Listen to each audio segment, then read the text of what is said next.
Welcome to everyone joining live and by recorded video to this month's Let's Talk Solutions. Today we'll be focusing on becoming a Rockstar Grants admin in Foundation Cloud.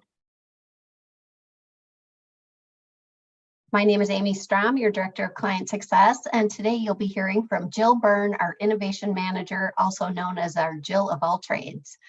She will be leading today's training. A couple of housekeeping items. We'll be recording today's presentation, and you'll be able to find this and previous recordings on NPAC's knowledge base. Also, if you have questions during the presentation, please use the Q&A function at the bottom of your Zoom screen. We have team members monitoring your questions, and we will make time at the end to discuss some of them if we need to.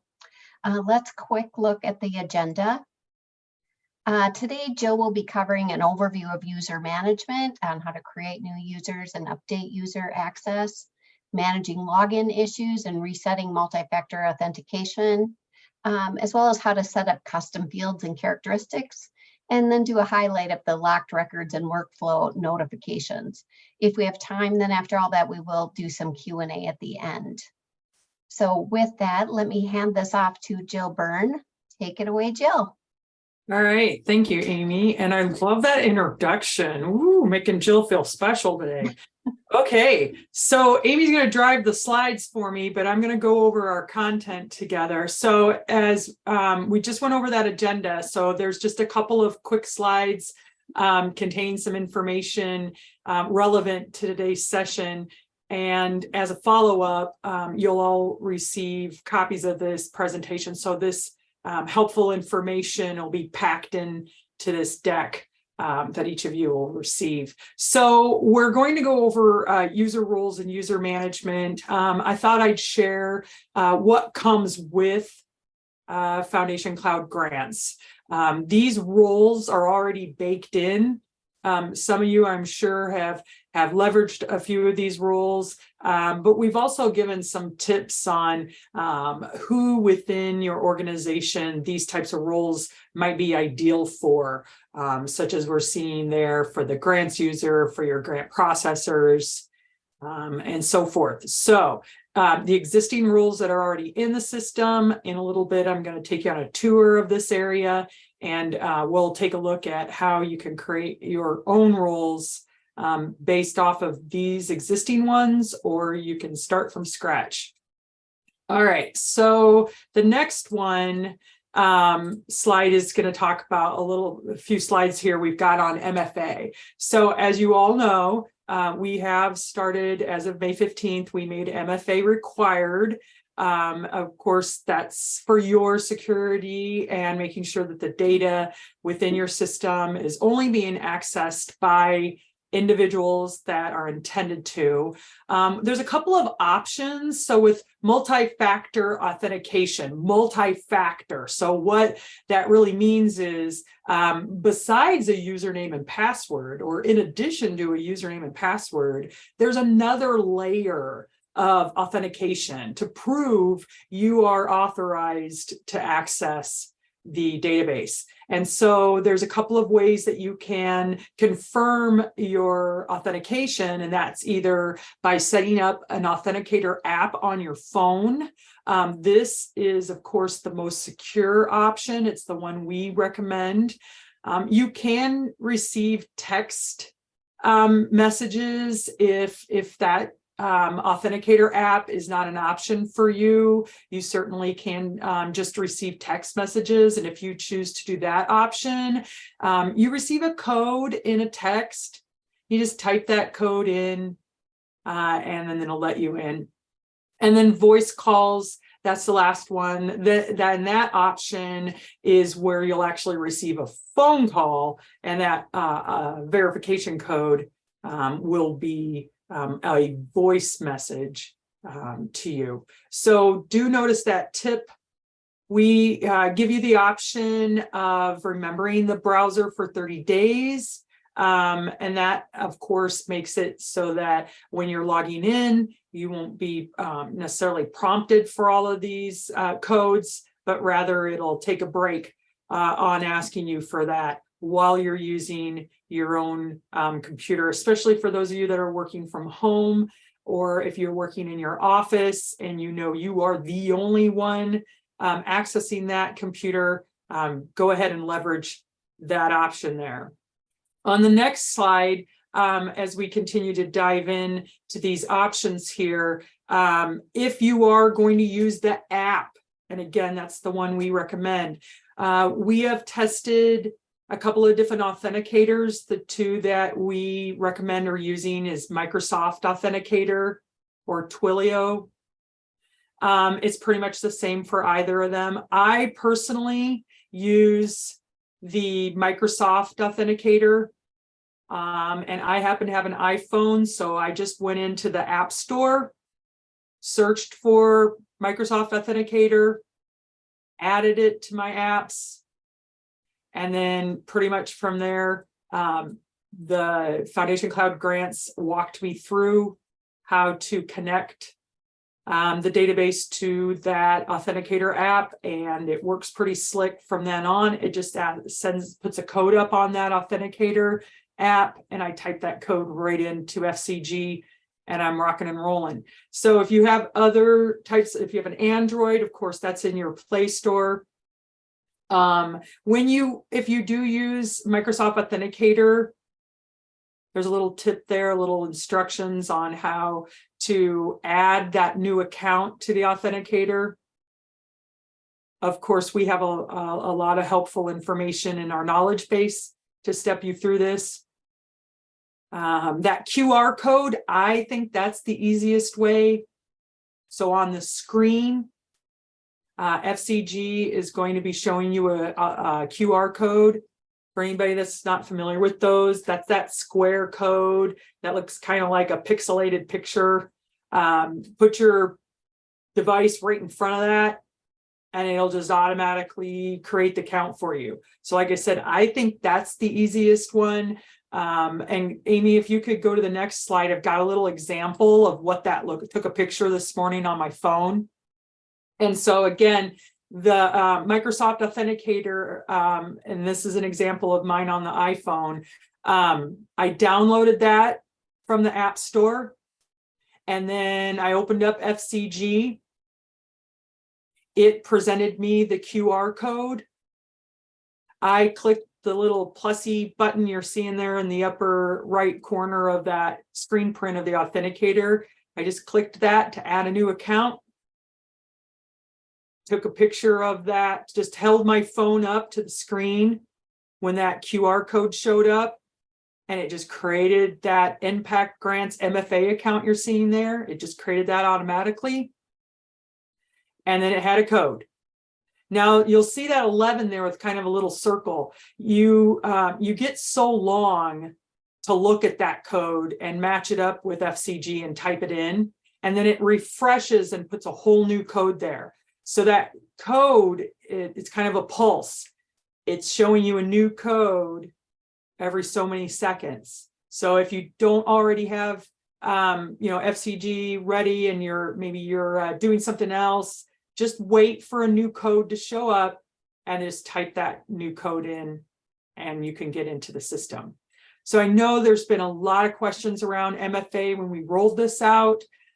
In this slide deck, I've populated it with a whole bunch of helpful resources all about MFA. And of course, our wonderful support team is here to help you if you need a little guidance on how to set any of this up. And please drop any of your questions around MFA in our Q&A, and we've got experts monitoring that to answer your questions. Now, we're not going to go over Portal today with MFA, but just so you're aware, there is a lot of information in our KBAs about helping your Portal users with MFA also. So another topic that we're going to cover today is about workflow and workflow notices.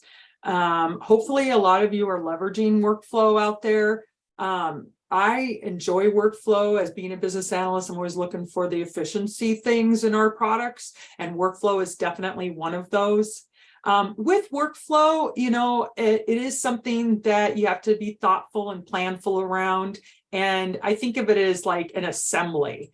Like I have to assemble the workflow out of various steps and components. And we can add workflow to grant records, scholarship, application records, proposal records. And so that makes it really nice for your internal steps. And then we also give you the opportunity of receiving notifications related to those workflows. So kind of a little shoulder tap, a little reminder that you have a workflow task to complete. So we'll look at that in a few moments too. Now, the last two slides really are just all packed full of resources. Again, you guys are going to receive this in a follow-up email. So everything I'm going over today is supported in a variety of different KBAs or knowledge-based articles. And then on the next one here, I've linked out to a handful of trainings, really excellent white paper on workflows. Again, the point of today's session is to try and empower you if you are the system admin of FCG, the grant system, and you're trying to take advantage of all of these kinds of options. So without further ado, let's do the fun part and dive into the system. So let me share. All righty. So a little bit of head nods. Can everybody see my screen? Yes, we can. Okay. Thanks, Jill. Got the head nods. All right. So let's go through a lot of what we just covered in that preface there. So user management. Let's start there. So real quick, while I'm on our homepage here, I'm not sure if everybody's noticed, but we did have a release last weekend for Father's Day weekend there. I got to tell you, one of my favorite things, woohoo, sticky filters, round of applause. This was one that you guys asked for out of user voice. So I just want to reiterate how important user voice is. And sticky filters have been added to the landing pages. So not to derail our topics for today, but this is so exciting. And again, efficiency, everybody that's out there like me that enjoys efficiencies, what we're talking about is the landing pages. So all these data grids. The data grids are now, if you want to sort and filter on specific things. So let's say I want to look at all my donor advised grants. I apply this filter. It's now going to pare this screen down. Now I'm down to 198 records. And it's going to stick there. Yay! So if I run off to other functional areas to go do some work, maybe in somewhere else, I want to come back to that same list of my donor advised grants. Notice I still have that same 198. So it will stick as long as you are logged into the system. So as soon as I sign out and close FCG, it will clear that. But do notice you at any time can clear that filter on demand. So yay, sticky filters. And again, that came right out of our user voice, which is our customer feedback panel, gives you an opportunity to put in your wants, needs, and desires for the Foundation Cloud ecosystem. So definitely be putting those in there. We are listening, and this sticky filter is an example of how your votes count. So user management. Let's go into users here, and for the most part, that grid I was showing before is the various roles and permissions. Again, you're going to get that deck, but I outlined the ones that come with the system. You certainly can manage these. Just click on the role descriptions, and a right side screen is going to appear showing you the various capabilities that role has. Anything that's checked means that they have rights to do that. So my grants administrator here has a lot of abilities and capabilities. but maybe my grants user, again, maybe that's just someone who's processing for me. Notice that they have a little less abilities. And so you have a lot of flexibility with these roles. You certainly can go in and deactivate them or not make them active while you're configuring and maybe just kind of figuring it out and want to test the role before you turn it live. And then you also can create new roles. You can just start from scratch here, create a new role and make it active. And again, go in and decide which features and functions you want available for that role. While we're in here, we'll look at the users. This is going to give me a data list of all of the users that I currently have. Now, Sandbox 1, which is our kind of play around version of the system. Everybody around here at Impact pretty much goes in and plays around. So we've got a lot of users in there, but we'll set them up with their first name, last name, and so forth, and the password. And then go ahead and shoot them out an email so that they receive an email inviting them to access the system. Phone number is really important. Again, if MFA is being activated and you're going to be using an app for that, phone number is certainly important there. And then the roles that we were just reviewing are all going to show up here. Do notice it's a one-to-one. That's a common question that we're asked if a user can have more than one role.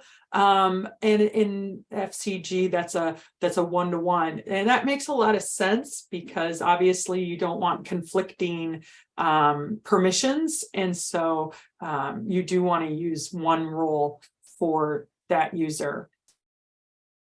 Now, while you're in here, you can also take a look at the user sessions and who's in, be able to sign them out, which sometimes can be helpful for various reasons. And we're going to talk about locked users and so forth here shortly.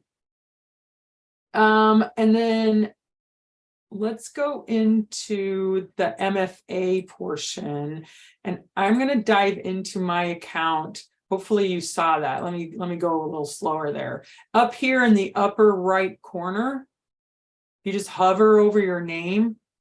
Little menu is going to show up, and you're able to access your account.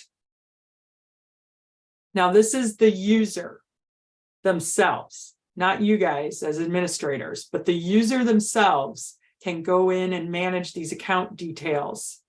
They can see what role they're in. Again, if the system has locked them, do know that you do receive a few times to try to log in. Users can make a couple of attempts, but if they continue to try to log in with a password that's not working, the system will lock them out. And then they are going to have to get a hold of you to help them or wait 20 minutes and the system will refresh and allow them to try again. But if they don't know what their password is, they can certainly choose the option to reset it. They can also come in here and self-service. So if they want to turn off, or excuse me, want to change their password, they can. This is right here is showing which of those options I have activated. This user is activated for MFA. And in my case, I'm choosing to use the Authenticator app. Tenants is merely just showing the various FCG instances that that user has access to. And then down here, workflow notification, that's on our agenda today. So this is related to receiving workflow email notifications. So earlier we were talking about how workflow is a nice feature in the system to keep you on task, to make sure that critical business process tasks are being performed and executed and completed. And so you can activate the ability to receive, I think of it almost like a daily digest of my workflow tasks. And then you can decide how many days before, how many days after that due date. So maybe a week out. I set this up. I want to know a week before it's due that I've got some tasks that have a deadline. You can adjust that, whatever's comfortable for you. And then if I missed that, if that due date flew by, I'll get a notice the day after saying, hey, you did not complete your workflow task yesterday. So it gives me a chance to do that.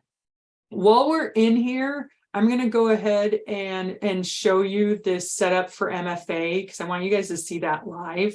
But do know that by doing that, what you're doing, if you've already set it up, if you choose to walk into this for a second time, it's going to wipe out your previous settings.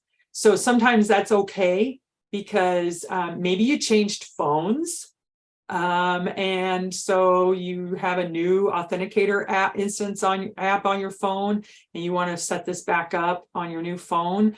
Or if you don't want to use what you had set up before, maybe you have a different authenticator app that you're trying to use. Point being is you could have reasons that you want to reset it and start over. By choosing yes, it's now taking me back out here to those three options.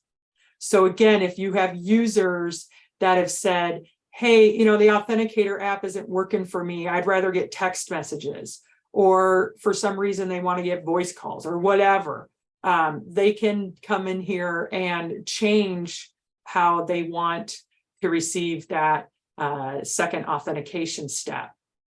And so notice that they also could go back to the beginning if they want to skip it for now.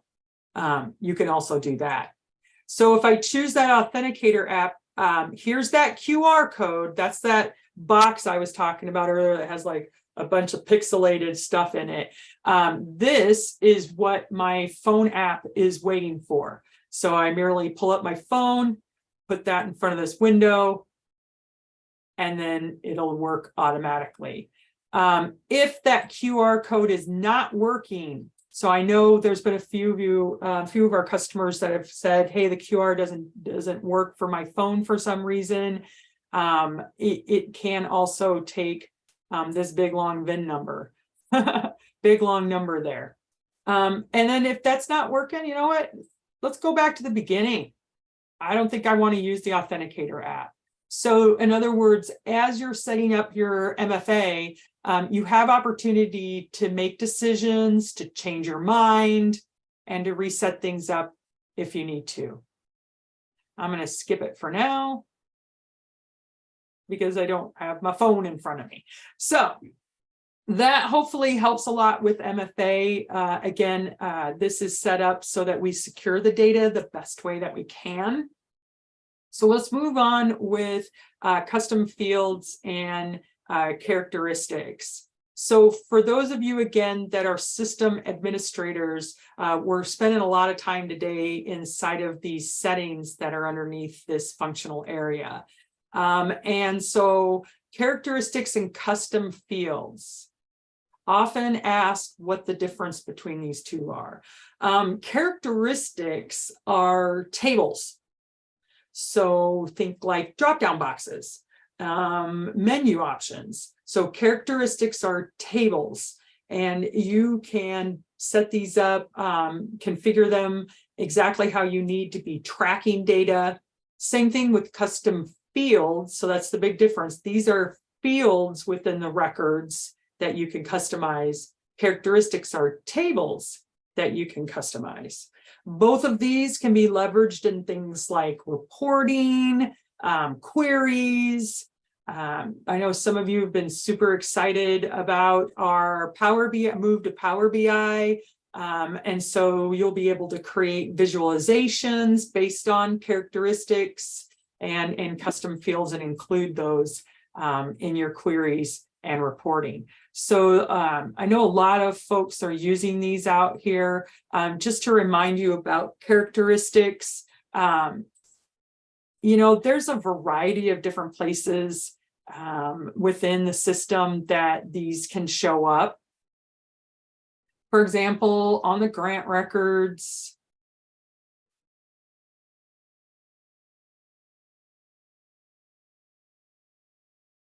we've got custom fields and characteristics on grant records, fund records, scholarship application, proposals have characteristics, program areas have characteristics. So lots of places within the system to be able to set these up.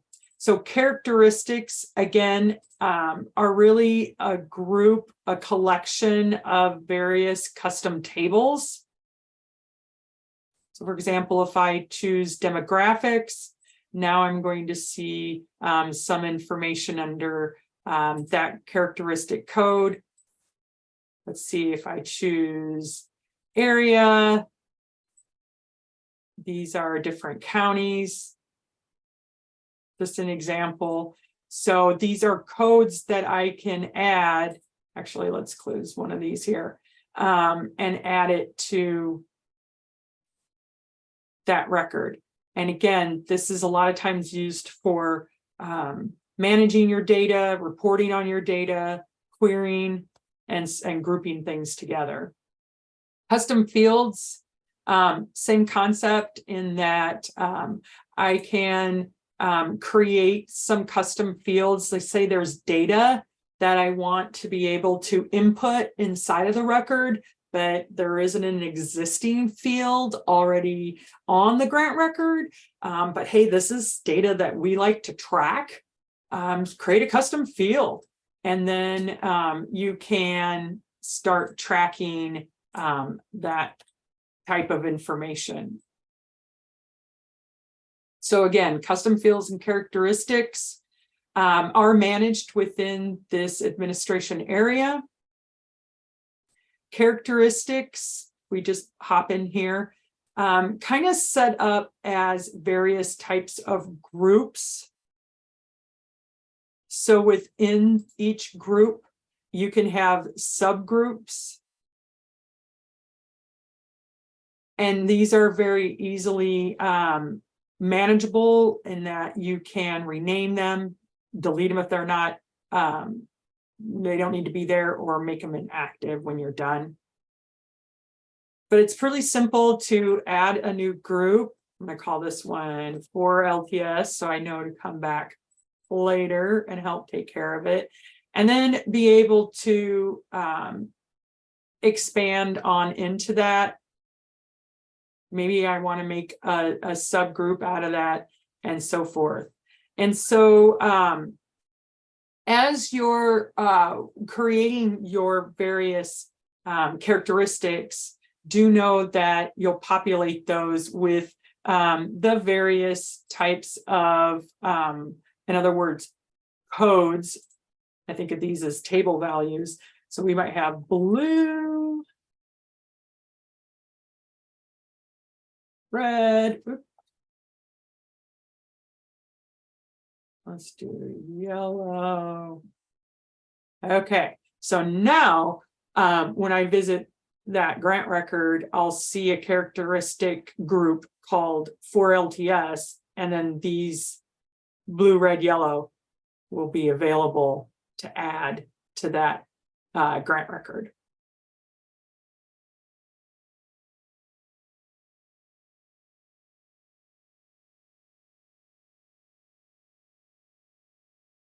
There's our Fort LTS. There's our blue, red, yellow. Feeling like a little blue today. All right, so that's characteristics and how to add them. And again, you can pull these into queries and reports. So custom fields, somewhat similar, but the first thing it's going to ask you is which record within the system would you like to place this custom field on? So characteristics have a little more broad presence across FCG. Custom fields are narrowed down to these, let's say 1, 2, 3, 4, 5, 6, 7 different records. But grant records are included. within there. You'll add that to the main page.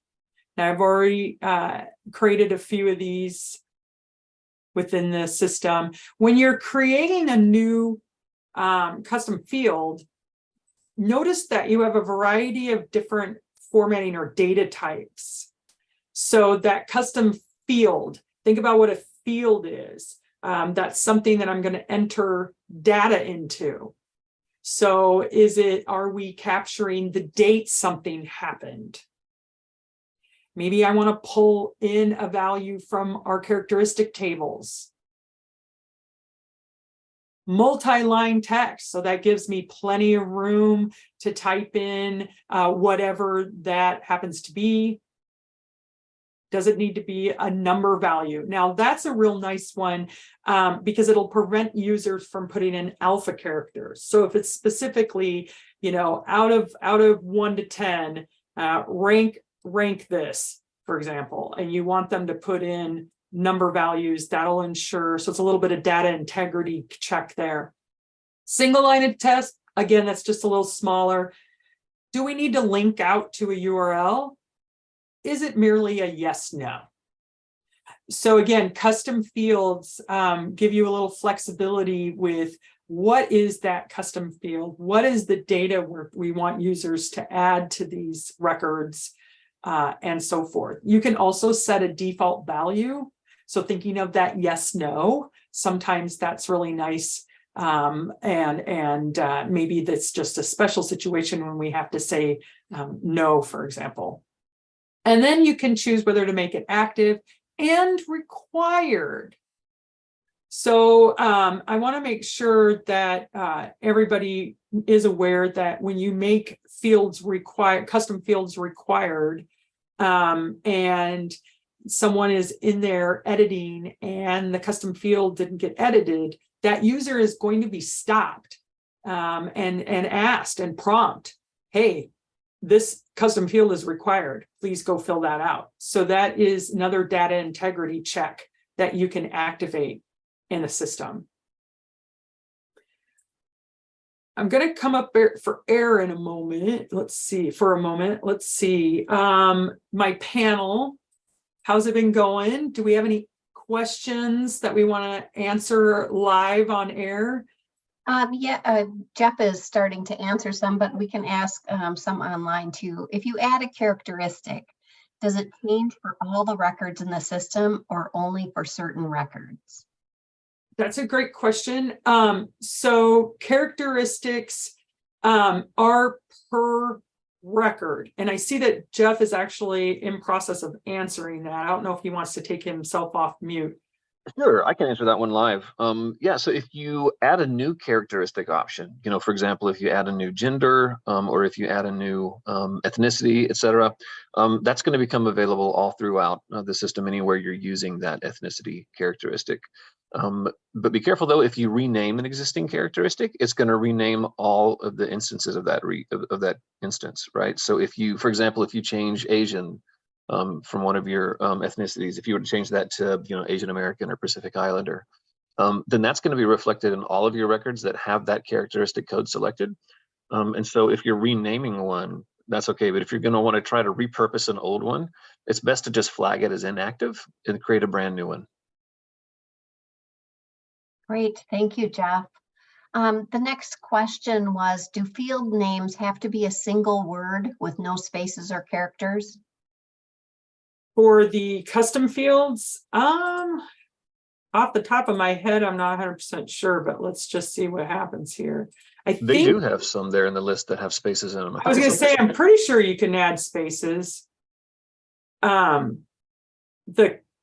was the other part of that, Amy? Is it characters? Like, it'd be a single word, like with no spaces or characters.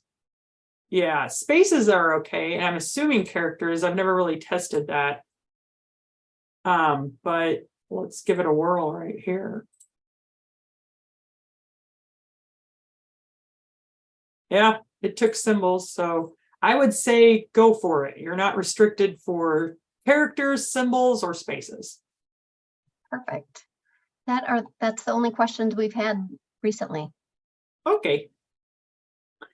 So the last little section here around locked records, and clearing those locked records. So let's go into where you manage that under System, Settings, and then locked records. So locked records, sometimes this happens when records are not properly cleared. Sometimes people close the grant system by merely just closing the browser. They might have an editor window open. I'm sure you guys have done that. I do it sometimes accidentally. I accidentally close my window when I really didn't mean to. It's very common, easy to do. It kind of depends where you're at in the system and whether or not it's going to actually lock the record or not. So like if you were in the middle of editing something and you close the browser, that's going to lock the record. Okay.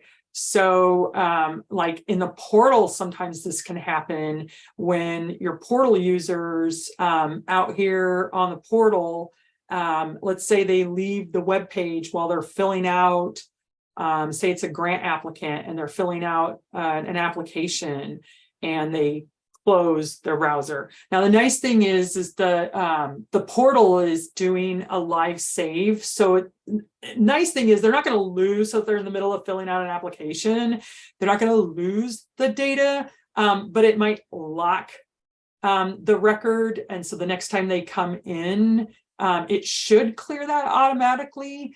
But sometimes that does not happen. So the best practice we have for releasing locked records from the portal is to let them clear that on their own, In other words, re-log back in. But for inside FCG, you can certainly go in and clear that.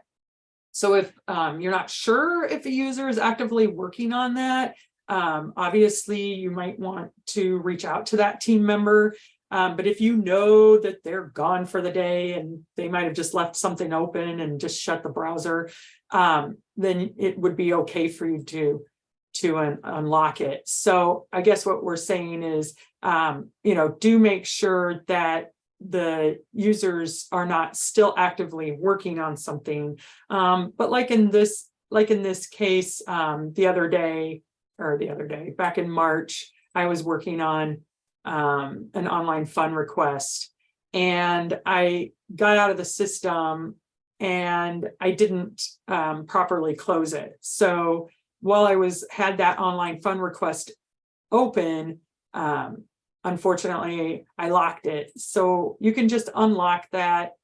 It is going to ask you like, hey, do you know if I release this lock that you might lose data? Are you sure? And again, it's usually something you guys are going to talk to each other about, like, hey, is somebody in there doing a batch? Is somebody in there editing John's record? So whenever you get those messages saying that something's locked, I know internally we just all ask each other before we do that unlock, because they might lose some of their work. So just simply like that, and it's unlocked. And you can refresh this and bring it in if you need to refresh that screen. It does, some people within your organization are not going to have access to a lot of these features. We usually recommend that the settings and these administrator tools be managed by a select few within the organization. And so certainly having more than one person as an admin is helpful in case somebody's out of the office and not able to manage these features for users. Our last little section that we're going to talk about today is about workflow and workflow notification. Just making sure that you guys are leveraging and taking the best advantage of workflow. These notifications that come with the system are going to alert you. I often recommend, this be kind of the first thing you do. I come into work, I log into FCG, and then I want to go and see my workflow tasks. What do I have coming up today? Or maybe possibly this week. Don't scrutinize, Jills. I can see some of you waving your finger at me because my workflow tasks are a little stale, and I agree with that. I do a lot of demonstrating and training. It's kind of subtle, but I find so many users are not aware that this record ID, hopefully you're seeing that. Watch my cursor. It's going to turn into the little hand. So that means it's a link. So you can work right from this list and pop right into that record that has a workflow task. Oof, I'm behind on a whole bunch of them here. Hop in and be able to manage these, complete these, and so forth.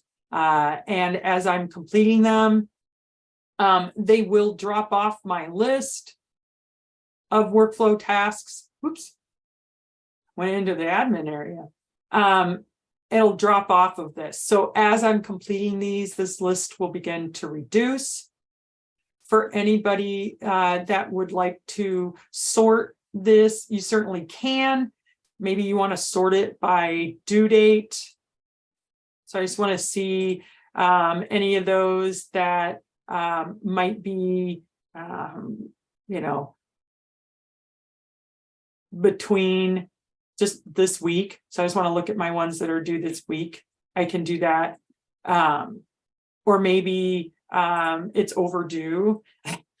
So the overdue flag, obviously, if the date goes by, that overdue flag is going to activate. So I can certainly filter on just those that are overdue. But again, you can manage straight from this list. So the little subtle links that are over there. You also, we saw this a little bit earlier when we were talking about MFA. Do know you can also receive email notifications letting you know about your workflow tasks.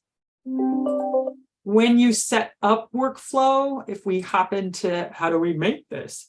In the packet, in the thank you for joining the follow-up email, you'll receive this PowerPoint deck. I threw in a handful of helpful things such as knowledge base articles on setting up workflow, lots of information on how to set up workflow, how to create a new workflow template is in here. Kind of steps you through how to create workflows. And then we also have out on the training repository, we have training on how to set up workflow also.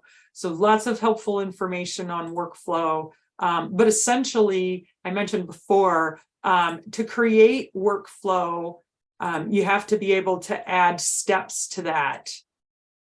You can apply workflow on proposals, scholarship application forms that have been submitted, so application form records, and then grant records. So those are the places within the system that you can set workflow. When you're setting up workflow, you can determine predecessor steps and then days. What the days is doing is, let's say it's a new grant in the system. And after you've created a new grant, there's a certain amount of processes that you guys do internally. And so you can define those internal steps. And then how many days after a certain step is completed does the next thing have to happen? Maybe it's after a new grant is added to the system. 2 days later, the grant manager has to go in and research the recipient. They complete that task, and then maybe a week later, we need to contact the grant manager and have them look over something else. I'm totally making this stuff up. You guys know your processes, but point being is you can set up your workflow to be triggered to shoulder tap or notify the person based on how many days into the workflow you are. So hopefully that makes sense. The training and the KBA definitely are helpful. So if you're new to workflow and today inspired you, like, oh man, that's really going to help us so that we keep on task and records aren't falling through the cracks, and we're getting everything, our internal processes, we're getting those all finished. And so you're inspired to use workflow, definitely view the training and the KBA out on the knowledge base, as that will guide you and hold your hand while you're setting up workflow. So that's the end of our agenda. I'm going to pause here. Do we have some questions in our last 10 minutes before we wrap it up? We do. We just have a few of them regarding workflows.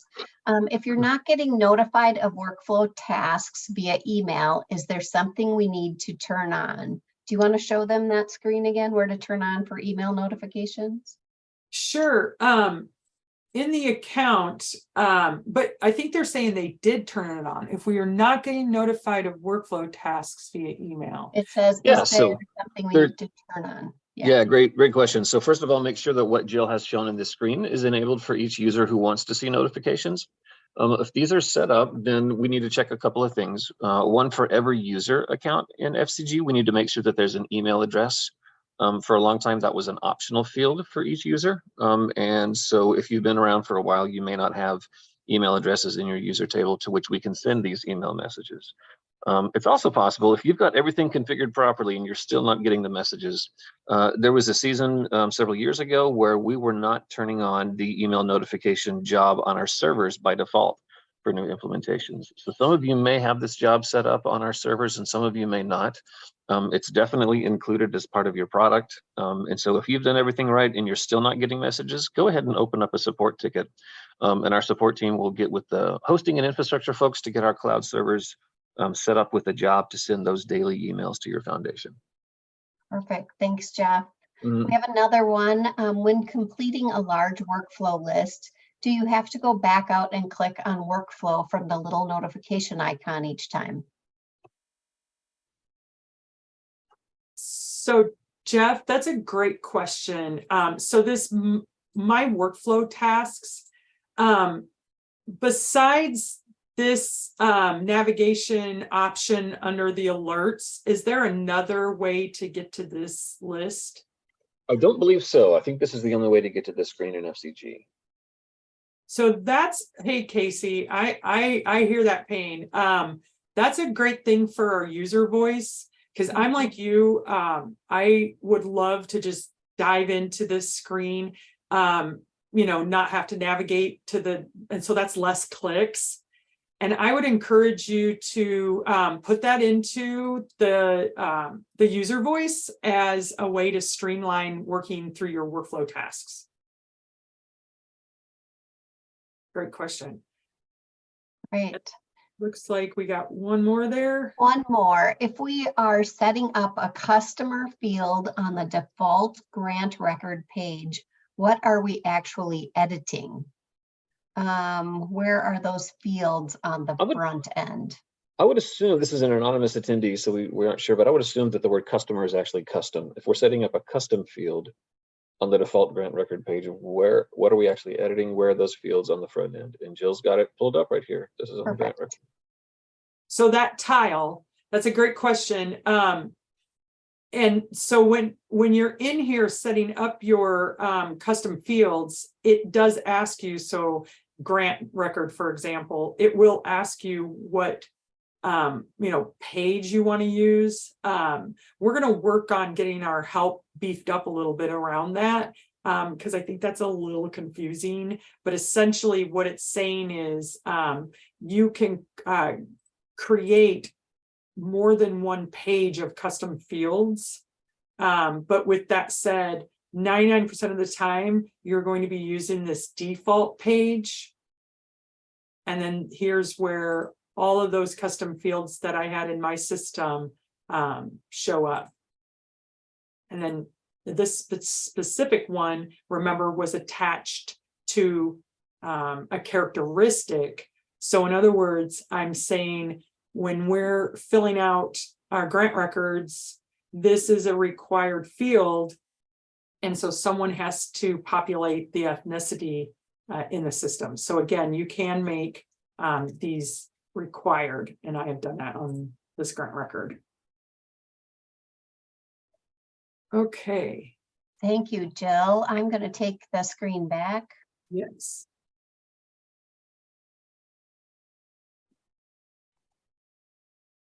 Okay, great. Thanks, Jill, for all that great information today. As a reminder, we will be sending out a recording as well as this presentation that has all those great links in it for the knowledge base articles and white papers and links to our knowledge base for your reading on your own. Please join us in July for our next Let's Talk Solutions. It'll be on July 19th. That's a Wednesday. And please connect with us on all social media. We'd love to hear from you, especially on LinkedIn and on Twitter and our YouTube videos for trainings. If you have any questions, I have our contact information here. Please feel free to reach out. Also, if you have ideas that you'd like to see other Let's Talk Solutions, please share those with us so that we can evaluate and see if we can come up with a great Let's Talk solution presentation on those. So thank you everyone for joining us today, and we'll see you on Wednesday, July 19th. Enjoy your summer.